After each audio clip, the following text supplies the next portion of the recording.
ज़िले कश्मीर कंदकोट के मुख्तलिफ़ थाननि की पुलिस नफ़री जो सब्ज़ोई गैंग के रूपो जवाबदारनि की गिरफ़्तारी लाइ दुरानी मार ऐं घोड़ा घट के कच्चे वारे इलाइक़े के ॿिनि ॻोठनि शेरबेग ऐं आरब सब्ज़ोई ते बख़्तरबंद गाॾियुनि की मदद से चढ़ाई करे सर्च ऑपरेशन किया वियो। ॾोहारनि की पुलिस मथां फायरिंग, पुलिस की भी जवाबी फायरिंग।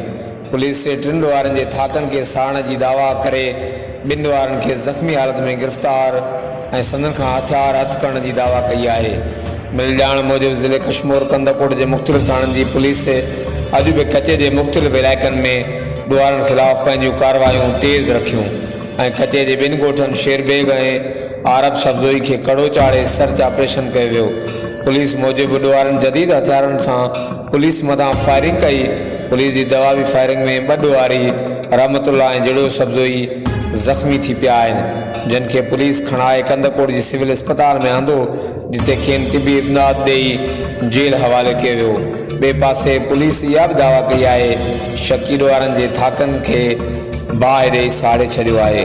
हर वक़्तु आगाहण लाइ ॾिसंदा रहो JTN वेब न्यूज़।